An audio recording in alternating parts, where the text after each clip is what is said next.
Bonjour à tous. Bon, aujourd'hui je m'attaque à un problème de compréhension de l'extrême gauche sur un phénomène récent, un parmi tant d'autres me direz-vous. Les incels sont-ils d'extrême droite? Cela paraît évident pour certains. Oui, les incels sont d'extrême droite parce que misogyne, et la misogynie, c'est l'extrême droite.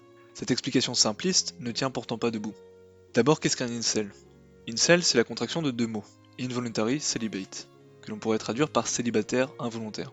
Ils se qualifient donc eux-mêmes comme étant, en tant qu'individu et en tant que groupe, incapables de trouver une fille avec qui avoir une relation romantique ou sexuelle. Ce dont se plaignent les incels, c'est d'une prétendue injustice sociale. Ils se trouvent laids, trop gros ou trop maigres et développent un ressentiment vers la gente féminine qui ne les accepterait pas. Pour moi, l'explication de leur mal-être est due à une lecture marxiste des rapports amoureux. En effet, les incels sont des marxistes dans l'âme. Ce qu'ils souhaitent, c'est de saisir les moyens de reproduction, de la même manière que les marxistes souhaitent se saisir des moyens de production. C'est illustré par la figure du Tchad, à ne pas confondre avec le pays. Le Tchad, c'est l'inverse total de l'incel. C'est cet individu qui ne va avoir aucun problème à aborder les filles et avoir des relations sexuelles ou romantiques avec ces dernières. L'incel ressent au fond de lui ceci comme une profonde injustice. En effet, il y a sur Terre 50% d'hommes et 50% de femmes, cela veut dire que pour chaque homme, il y a une femme. Mais loi de Pareto oblige, dans notre société moderne où les mariages ne sont plus arrangés et où ils ne durent pas toute la vie, un certain nombre d'hommes se retrouvent dans l'incapacité d'avoir une relation sexuelle ou romantique. Pour certains, c'est une réalité. Pour d'autres, c'est un moyen de se complaire dans leur médiocrité. Certains incels, pour peu qu'ils commencent à faire des efforts, pourraient trouver une copine. Les femmes étant par nature hypergames, elles sont prêtes à se mettre en compétition, voire même à partager les hommes les plus désirables et rejettent les moins désirables. Ce phénomène de sélection sexuelle est tout à fait naturel et rentre d'ailleurs dans la sélection naturelle. Le plus souvent, les hommes les plus beaux, les plus riches et les plus forts, ou les très rares qui combinent les trois, ont une génétique supérieure à leurs pas si semblables.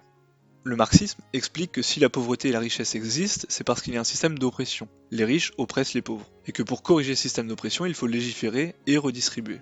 Les incels étant des marxistes de la sexualité, pensent la même chose, c'est-à-dire qu'il existe également un système d'oppression qui n'est cette fois-ci plus dû à un complot, mais à la génétique. C'est de là que vient le même de la Government Mandated GF, qu'on pourrait traduire par la petite amie offerte par l'État.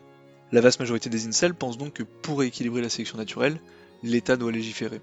Les incels étant littéralement des communistes de la sexualité, j'ai du mal à voir en quoi ils seraient d'extrême droite.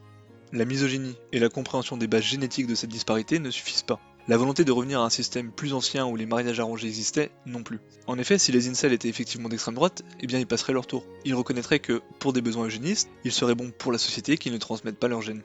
Et ce n'est pas du tout ce qu'ils font. Au contraire même, ils souhaitent que l'État intervienne en leur faveur pour qu'ils puissent eux aussi accéder à la procréation. L'extrême gauche a tendance à catégoriser les incels comme étant l'extrême droite. Pourtant ça ne colle pas du tout avec les faits. La grille de lecture des incels est absolument gauchiste. En injectant ce rapport oppresseur-oppressé et la volonté de légiférer pour rééquilibrer, ils ne peuvent pas être d'extrême droite. D'ailleurs, beaucoup d'incels étaient autrefois ce qu'on appelle des nice guys, avant de développer un profond ressentiment envers Stacy et Chad. Stacy étant la version féminine de Chad, la fille populaire et jolie dont tous les garçons rêvent. Les nice guys, des garçons gentils souvent empreints d'idéologie féministe, et souvent élevés par des femmes, pour qui leur comportement de gentil garçon devrait suffire pour leur permettre d'accéder à la sexualité. Sans prendre en compte les autres paramètres, à savoir la beauté physique, qui compte, mais aussi l'intelligence et le charisme.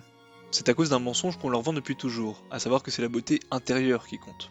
Et c'est là qu'on voit tout le problème de compréhension des gauchistes, pour qui les incels sont incapables de trouver une femme parce qu'ils sont misogynes. En effet, la vaste majorité des incels sont devenus misogynes et étaient autrefois génocentrés.